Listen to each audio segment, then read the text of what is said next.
Hi everyone, कैसे हैं आप सब लोग। उम्मीद करता हूं कि आप सब ठीक ठाक होंगे।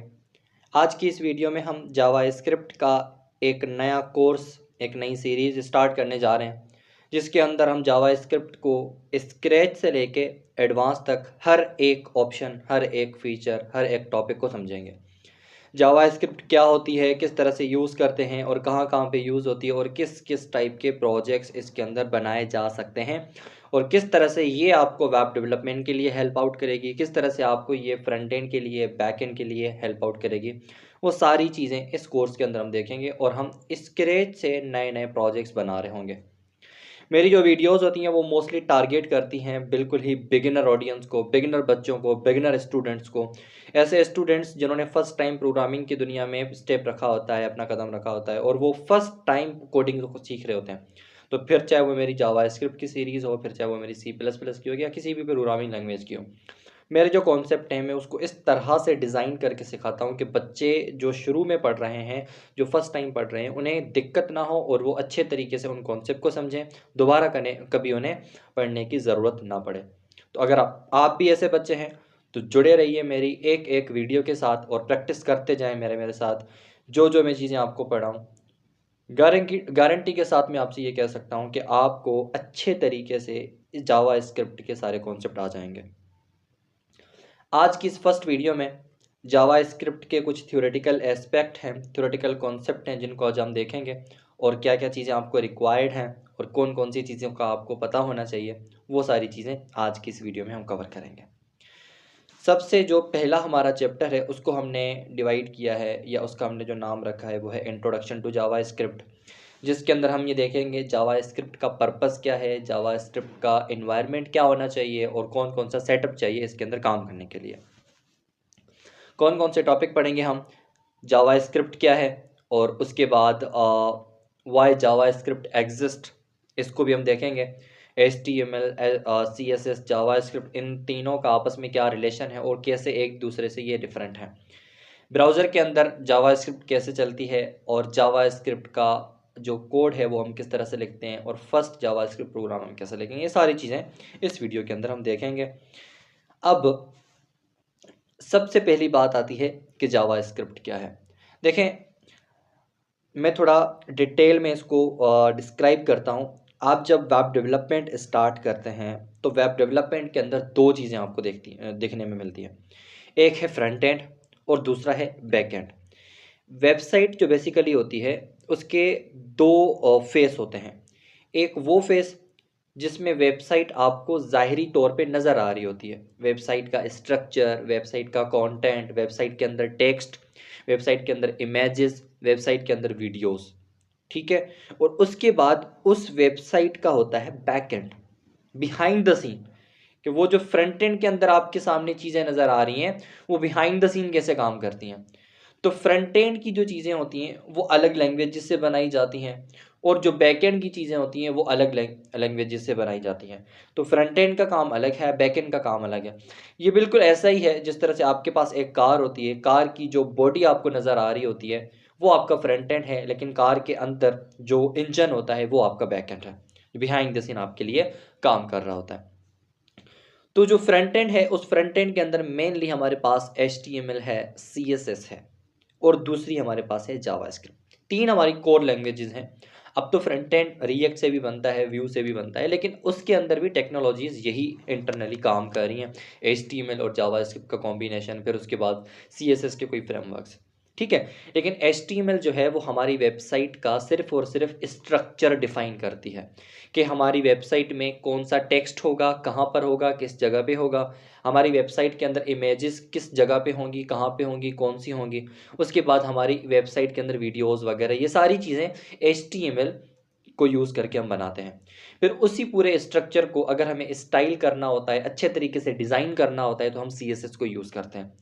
लेकिन फिर जो HTML और CSS से मिलकर जो चीज़ बनती है ना वो स्टैटिक होती है, उसके अंदर कोई काम नहीं होता, वो सिर्फ वो है जो हमें सामने से नज़र आ रहा है, उसे हम टच देख सकते हैं, उसकी हम कलर्स देख सकते हैं, उसके हम कलर कॉम्बिनेशन देख सकते हैं, उसके अंदर जो कंटेंट है उसको देख सकते हैं। लेकिन जो कंटेंट है वो इंटरेक्टिव नहीं होता सिर्फ HTML और CSS से, वो सिर्फ देखा जा सकता है। अगर वहाँ पे कोई बटन है, वो बटन देखने में बड़ा ब्यूटीफुल होगा, बड़ा ज़बरदस्त तरीके से उसके अंदर कलर्स वगैरह होंगे, लेकिन बटन को हम क्लिक करें उससे कुछ होगा नहीं। दिखाई दे रहा है, बना हुआ है, लेकिन जब क्लिक कर रहे हैं तब कुछ नहीं हो रहा। हम फॉर्म बनाते हैं HTML के अंदर, CSS अप्लाई करके उस फॉर्म को बड़ा खूबसूरत बनाते हैं, लेकिन जब उस फॉर्म के अंदर हम कुछ डेटा एंटर करते हैं तो सबमिट करने के बाद उस डेटा के साथ कुछ होता नहीं है, प्रॉपर तरीके से वो वैलिडेट नहीं होता। ये जो चीज़ें हम HTML और CSS से नहीं कर पाते हैं, वहाँ पे हमारी जावास्क्रिप्ट काम आती है। जावास्क्रिप्ट क्या करती है, हमारी स्टैटिक वेबसाइट को इंटरैक्टिव बनाती है।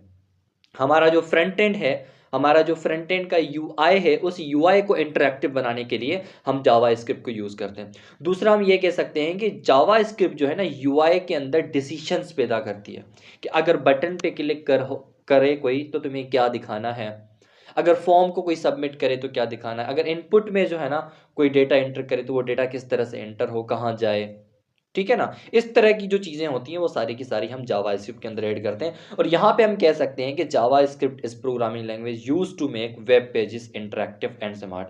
अब वेब पेज हम किसको कहते हैं, अगर आप बिल्कुल बिगिनर हो तो आप यहाँ पे भी कंफ्यूज हो जाओगे कि भाई ये वेब पेज क्या होता है। वेबसाइट अलग अलग वेब पेजेस से मिलके बनती है। अब जो HTML का जो हम पेज बनाते हैं ना, उसी पेज को आप वेब पेज कह सकते हो। वेबसाइट मल्टीपल पेजेस से बनी होती है और उसका जो सिंगल पेज होता है उसे हम वेब पेज कहते हैं। या HTML का जो डॉक्यूमेंट होता है ना, उसे हम वेब पेज कह सकते हैं। अब वो सादा भी हो सकता है, सिंपल भी हो सकता है, और एक कंप्लीट UI खूबसूरत सा बना हुआ कोई पेज भी हो सकता है। सिंपल भी हो सकता है और डिज़ाइन भी हो सकता है, लेकिन हमारा वेब पेज वेबसाइट का एक सिंगल पेज होता है। ऐसा सिंगल पेज जिसको इंटरेक्टिव बनाती है वो कौन सी लैंग्वेज है, वो है जावास्क्रिप्ट। अब फ्रंट एंड के अंदर तीन मैंने आपको कोर लैंग्वेजेस बताई। एक हमारे पास क्या है, HTML, दूसरा है CSS, तीसरी जावास्क्रिप्ट। सिर्फ जावास्क्रिप्ट ही प्रोग्रामिंग लैंग्वेज है फ्रंट एंड के अंदर। HTML आपकी प्रोग्रामिंग लैंग्वेज नहीं है, CSS आपकी प्रोग्रामिंग लैंग्वेज नहीं है, सिर्फ जावास्क्रिप्ट आपके पास प्रोग्रामिंग लैंग्वेज है। ठीक है, आई होप कि आपको ये सारी चीज़ें क्लियर हो चुकी होंगी। उसके बाद अगर हमारे पास जावास्क्रिप्ट नहीं है तो कौन कौन सी हैं, क्या क्या क्या वेबसाइट के अंदर होगा। वो जो वेबसाइट होगी स्टैटिक होगी। स्टैटिक वो चीज़ होती है जो सिर्फ दिखाई दे, जो हमारे सामने हो लेकिन कुछ कर ना पाए। नो बटन वर्क्स, कोई बटन काम नहीं करेगा, फॉर्म की वैलिडेशन नहीं होगी, डायनामिकली अपडेट्स कुछ नहीं होगा, ठीक है ना। लेकिन जब हम जावास्क्रिप्ट को यूज़ करेंगे तो बटन के अंदर हम कोई भी डिसीजन लगा सकते हैं, कोई भी कोड लिख सकते हैं, कोई भी इंटरैक्टिविटी ऐड करा सकते हैं। जब भी बटन क्लिक हो उसके बदले हम कोई काम करा सकते हैं। वो काम तब होगा जब आप जावास्क्रिप्ट को यूज़ करोगे। फॉर्म को आप चेक कर सकते हो कि फॉर्म के अंदर कौन सी डेटा आ रही है, उस डेटा को यूज़ करके आप अपने वेब पेजेस को इंटरैक्टिव बना सकते हो। अगर ये डेटा है तो ये दिखाना है, वो डेटा है तो वो दिखाना है। डेटा को लोड कर सकते हो विदाउट रिफ्रेशिंग पेज। पहले जो प्रॉब्लम होता था, जब भी हमें कोई नई चीज़ दिखानी है ना, तो क्या होता था कि पूरा का पूरा पेज रीलोड हो जाता था। रीलोड की वजह से ये होता था कि जो चीज़ हमें दिखानी होती थी वो भी रीलोड होके अपडेट होके न्यू बन के आ जाती थी, और जो हमें करना है वो भी नई तरीके से आ जाता था। तो पेज रीलोडिंग का भी एक बड़ा प्रॉब्लम था, जो कि जावास्क्रिप्ट ने आके सॉल्व कर दिया। वेबसाइट्स किस तरह से बिहेव करती हैं, वेबसाइट्स को यूज़ करके, लाइक देखें, जावास्क्रिप्ट जब हमारे पास आई तो जावास्क्रिप्ट को यूज़ करके हमने वेबसाइट का बिहेवियर डिफ़ाइन किया। वेबसाइट के अंदर अलग अलग टाइप के हमने डिसीशंस लगा दिए, ये वेबसाइट ये वाला काम करेगी, वो वेबसाइट वो वाला काम करेगी। वरना जब हमारे पास स्टैटिक चीज़ें थी तो उसमें तो हम सिर्फ और सिर्फ UI को अलग अलग बना रहे थे, लेकिन वो अलग अलग UI अलग अलग तरीके से काम कैसे कर रहा था, पहले कर ही नहीं पा रहा था। लेकिन जावास्क्रिप्ट की मदद से ये पॉसिबल हो गया। उसके बाद आप कह सकते हो HTML जो है वो वेबसाइट की बॉडी है, CSS उस बॉडी के क्लॉथ्स हैं जिसे हम डिज़ाइंस कहते हैं। स्पेशली HTML को कहा जाता है कि ये एक स्ट्रक्चर लैंग्वेज है, CSS डिज़ाइन लैंग्वेज है जो उस स्ट्रक्चर्स को डिज़ाइन करती है, और जावास्क्रिप्ट आपके पास इंटरैक्टिविटी ऐड करती है। जो ब्रेन है ना आपका, इंटरैक्ट करता रहता है आपकी पूरी बॉडी से, इस तरह से जावास्क्रिप्ट भी उस UI से इंटरैक्ट करती है। आई होप कि आपको ये पॉइंट क्लियर हो चुके होंगे। उसके बाद जावास्क्रिप्ट एग्जिस्ट क्यों करती है, इसका मैं आपको बड़ा सिंपल यहाँ पे मैंने समझाया हुआ है। JavaScript handles user interaction on the front end and manage server logic, data processing and API on the back ends. API के बारे हम आगे पढ़ेंगे, API क्या होती है, लेकिन ओवरऑल हम ये कह सकते हैं विदाउट जावास्क्रिप्ट आपके UI किसी काम का नहीं है। हाँ, अगर आप कोई ऐसी वेबसाइट बनाना चाह रहे हो, आप चाह रहे हो कि मैं कोई ऐसी वेबसाइट बनाऊं जिसके ऊपर सिर्फ और सिर्फ कोई भी यूज़र आके कंटेंट को देख सके, तो फिर आप फिर आप उसे HTML और CSS से बना लो और उसे आप लाइव कर दो, लेकिन वो डायनामिकली अपडेट नहीं होगा, उसमें इंटरएक्टिविटीज ऐड नहीं होंगी। कोई बटन को क्लिक करेगा कुछ होगा नहीं, अगर कोई फॉर्म होगा उस फॉर्म पे सब डेटा वगैरह एंटर करके जब सबमिट करेगा तब कुछ होगा नहीं, उस फॉर्म की इंटरएक्टिविटी नहीं होगी। तो जावा स्क्रिप्ट क्या करता है, ये सारी चीज़ें हमारे लिए करता है, हमारी वेबसाइट को डायनामिक बनाता है। उसके बाद HTML वही सेम कॉन्सेप्ट के हमारा सिर्फ स्ट्रक्चर है, CSS जस्ट डिज़ाइन है, लेकिन ये दोनों चीज़ें मिलके सोच नहीं सकती वेबसाइट को करना क्या है। तो वो सारी चीज़ें जावास्क्रिप्ट के अंदर होती हैं। अच्छा, उसके बाद अब HTML और CSS किस तरह से रेंडर होते हैं ये एक अलग कॉन्सेप्ट है, लेकिन जब जावास्क्रिप्ट का कोड हम लिखते हैं तो फिर वो कैसे चलता है। अब देखो, नॉर्मली क्या होता है कि हमारे पास जो दूसरी हायर लेवल प्रोग्रामिंग लैंग्वेजेस होती हैं, अब जैसे कि प्रोग्रामिंग लैंग्वेजेस हैं उसको हमने दो तरीके से डिवाइड किया है कि हाई लेवल लैंग्वेजेस हैं, लो लेवल लैंग्वेजेस हैं। ठीक है, कंप्यूटर क्या समझता है, कंप्यूटर बाइनरी लैंग्वेज समझता है। अब ऐसी लैंग्वेज जिसको डायरेक्ट कन्वर्ट ना होना पड़े, वो डायरेक्टली हार्डवेयर को समझ में आ जाए, वो लो लेवल होती हैं। इस कॉन्सेप्ट को हम डिटेल में समझ सकते हैं अलग वीडियो में। और हाई लेवल लैंग्वेजेस वो होती हैं जो इंसानों को इजीली समझ में आ जाए, लेकिन कंप्यूटर को समझाने के लिए उसे कन्वर्ट करना पड़े। ठीक है, जैसे हमारे पास जावा हो गई, जैसे हमारे पास C++ हो गई, जैसे हमारे पास पाइथन हो गई। इस तरह से जावा स्क्रिप्ट भी हमारे पास क्या है, जावा स्क्रिप्ट भी हाई लेवल प्रोग्रामिंग लैंग्वेज है। ठीक है, तो इसे भी कन्वर्ट करने के लिए हमारे पास ट्रांसलेटर होते हैं। अब नॉर्मली C++ होता है या फिर हमारे पास सी लैंग्वेज है, तो उसके कंपाइलर्स हमें डाउनलोड करने पड़ते हैं या कोई ऐसे सॉफ्टवेयर्स यूज़ करने पड़ते हैं जिसके अंदर कंपाइलर होते हैं। कंपाइलर क्या करता है, उस कोड को ट्रांसलेट करता है मशीन के कोड में जो मशीन समझ सके। तो इस तरह से जावा स्क्रिप्ट कैसे चलती है, जब हम किसी भी कोड एडिटर को यूज़ करके वहाँ पे जावा स्क्रिप्ट का कोड लिखते हैं, तो जावा स्क्रिप्ट का कोड जो रेंडर होता है, जो रन होता है, वो ब्राउज़र में होता है। लेकिन ब्राउज़र के अंदर ऐसी क्या चीज़ होती है, ब्राउज़र के अंदर इंजन होता है जो जावा स्क्रिप्ट के कोड को पढ़ता है, समझता है, उसे कन्वर्ट करके रन करवाता है।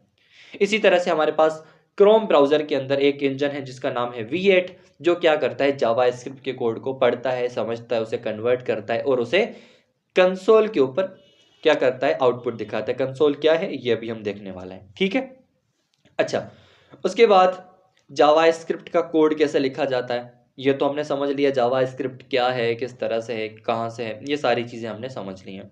लेकिन जावा स्क्रिप्ट का कोड हम कैसे लिखेंगे। अब जावा स्क्रिप्ट का कोड लिखने के दो तरीके हैं। देखो, अगर आप जावा स्क्रिप्ट पढ़ रहे हो तो आपके पास प्री रिक्विजिटीज ये हैं कि आपको HTML की बेसिक नॉलेज होनी चाहिए और आपको CSS। देखो, अगर आपको HTML नहीं आती, CSS नहीं आती, जावा स्क्रिप्ट का क्या करोगे, क्योंकि आपकी जावा स्क्रिप्ट रेंडर ही HTML और CSS के साथ होती है। मतलब अगर अगर आपके पास वेबसाइट ही नहीं है तो आप जावा स्क्रिप्ट को खाली कहाँ पे यूज़ करोगे। ठीक है, वो अलग बात है कि आप सिर्फ बैकएंड बना रहे हो Node.js वगैरह को यूज़ करके, लेकिन मोस्टली आप क्या कर रहे होते हो, फ्रंट एंड के साथ जो आपका UI होता है उसके साथ आप क्या कर रहे होते हो, जावा स्क्रिप्ट को यूज़ कर रहे होते हो। तो आपको HTML आनी चाहिए, आपको CSS आनी चाहिए, उसके बाद आप जावा स्क्रिप्ट को सीखें। अच्छा, तो जावा स्क्रिप्ट का कोड लिखने के लिए आपके पास दो तरीके हैं, वैसे तीसरा तरीका भी है, उसको भी हम देख लेंगे, लेकिन उसको हम प्रेफर नहीं करते। तो हम यहाँ पे दो तरीके सीखते हैं, एक है इंटरनल तरीका और एक है एक्सटर्नल तरीका।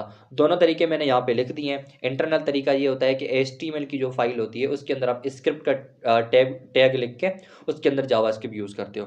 और एक्सटर्नल वो होता है कि आप क्या करते हो, HTML की फाइल अलग बनाते हो, जावा स्क्रिप्ट की फाइल अलग बनाते हो और HTML की फाइल में जावा स्क्रिप्ट की फाइल को कनेक्ट करते हो इस तरह से।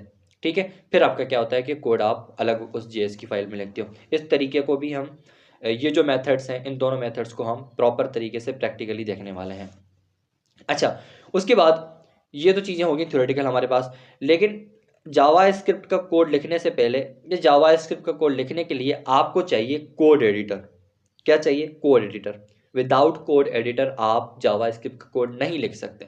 लिख सकते हैं, एक है हमारे पास तरीका, लेकिन वो प्रोफेशनल तरीका नहीं है। आपको चाहिए कोड एडिटर। अब सर हम कौन सा कोड एडिटर यूज़ कर सकते हैं, आप कोई भी यूज़ करें। आप सबलाइम यूज़ करें, आप नोटपैड यूज़ करें, आप नोटपैड++ यूज़ करें, आप कोई भी यूज़ कर सकते हैं। लेकिन हम जो यूज़ करेंगे उसे हम कहते हैं VS कोड। VS कोड क्या है, IDE है बेसिकली। अब IDE क्या होती है, I का मतलब है इंटीग्रेटेड, D का मतलब है डेवलपमेंट, E का मतलब है एनवायरनमेंट। और ये क्या होते हैं, ये ऐसे सॉफ्टवेयर्स होते हैं जिसके अंदर हम अपने किसी भी प्रोग्रामिंग लैंग्वेज जिसका कोड लिख सकते हैं और उसको कन्वर्ट करा सकते हैं, कंपाइल करा सकते हैं, उसको रन करवा सकते हैं, मतलब एग्जीक्यूट करा सकते हैं। ठीक है, तो अगर आपको VS कोड का नहीं पता है तो मैं आपको यहाँ पे इंस्टॉल करना सिखा दूंगा कि किस तरह से आप उसको इंस्टॉल करोगे और कौन कौन सी वेबसाइट्स है जिसको यूज़ करके आप इसको इंस्टॉल करोगे। अच्छा, तो सबसे पहले मैं आपको यहाँ पे बता देता हूँ कि आप किस कि हमारा इंटरनेट कनेक्ट हो चुका है।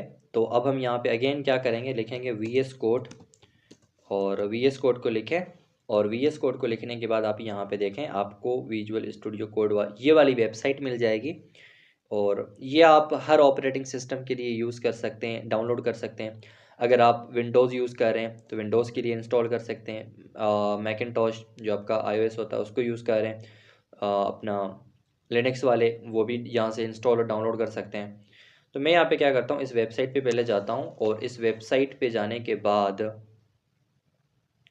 मैं क्या करूँगा, यहाँ पे मुझे डाउनलोड फॉर विंडोज़ का ऑप्शन मिलेगा। इसको मैं क्लिक करूँगा तो ये डाउनलोड हो जाएगा और इजीली इंस्टॉल भी हो जाएगा। अब मैं क्यों नहीं कर रहा, क्योंकि मेरे पास ऑलरेडी ये इंस्टॉल और डाउनलोड है। ठीक है, तो अब हम क्या करेंगे, सबसे पहले ये देखेंगे कि अगर आपके पास ये इंस्टॉल हो जाता है तो आप इसको कैसे यूज़ करोगे। देखें, ये मेरे पास ऑलरेडी चीज़ें खुली हुई हैं, मैं इसको बिल्कुल ऐसे रखता हूँ जैसे सपोज़ करो ये आपके पास खुला हुआ नहीं था, तो मैं इसको बंद कर देता हूँ। ठीक है, अब ये बंद हो चुका है, मतलब जो फ़ोल्डर मेरा यहाँ पे ओपन था वो बंद हो चुका है। जब आप इसको खोलोगे तो वो आपको इस तरह से, ये जो विंडो है पूरा का पूरा इंटरफेस इस तरह से आएगा। अब आप कैसे काम करोगे VS कोड के अंदर वो आपको समझना है। देखो, अगर आप जावास्क्रिप्ट की कोई फर्स्ट फाइल लिखना चाह रहे हो तो आप क्या करो, यहाँ पे फाइल पे क्लिक करो और सबसे पहले आप यहाँ पे ओपन फोल्डर, आप क्या करें, ओपन फोल्डर, अपना फोल्डर ओपन करें यहाँ पे।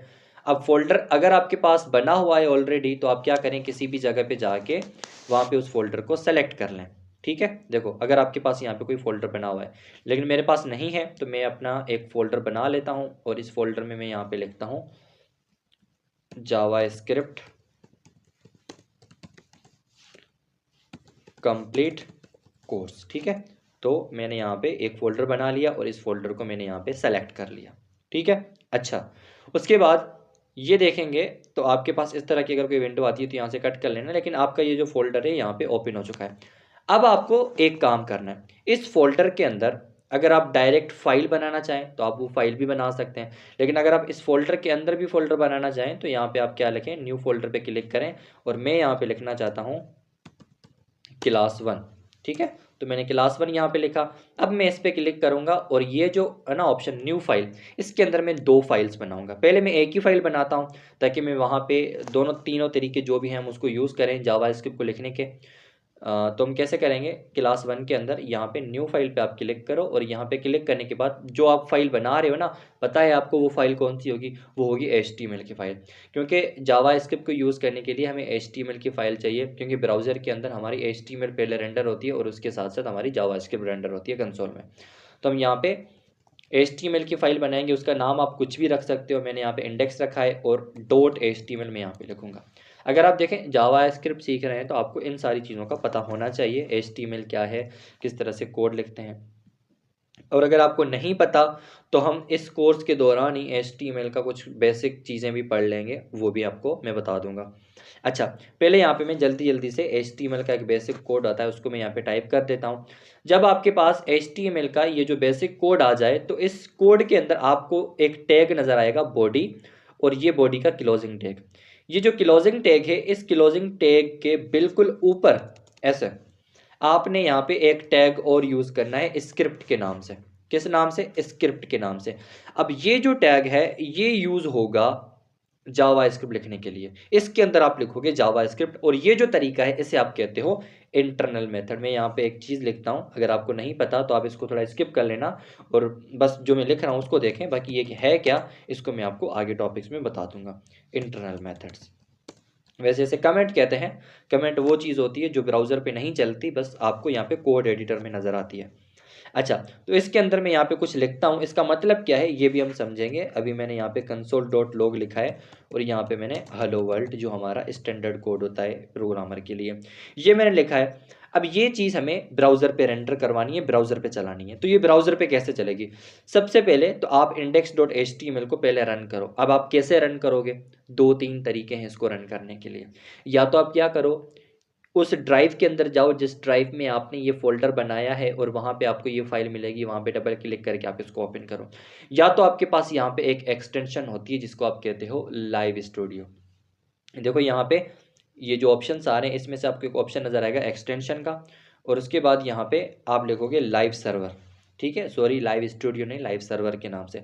यहाँ पे देखो आपको लाइव सर्वर का ऑप्शन नज़र आ रहा है। ये एक एक्सटेंशन है, इसको आप इंस्टॉल करोगे। अगर आपके पास ये इंस्टॉल्ड है तो आप जब ये वाली फाइल बना लो HTML वाली, तो यहाँ पे आप राइट क्लिक करोगे ना, राइट क्लिक करने के बाद आपको नीचे ऑप्शन मिलेगा ओपन विथ लाइव सर्वर। इसका मतलब ये है कि इस फाइल को लाइव सर्वर के थ्रू ब्राउजर पे रन कराओ, तो यहाँ से ये डायरेक्ट रन हो जाएगी। ठीक है, ये कोई बड़ा मसला नहीं है, आप इसको ईजिली कर सकते हो। तो मैंने इसको चला दिया, अब ये चल रहा है, ऑटोमेटिकली ओपन हो जाएगा, और जब ये ओपन होगा तो आपको पता लग जाएगा। देखो ये ओपन हो चुका है।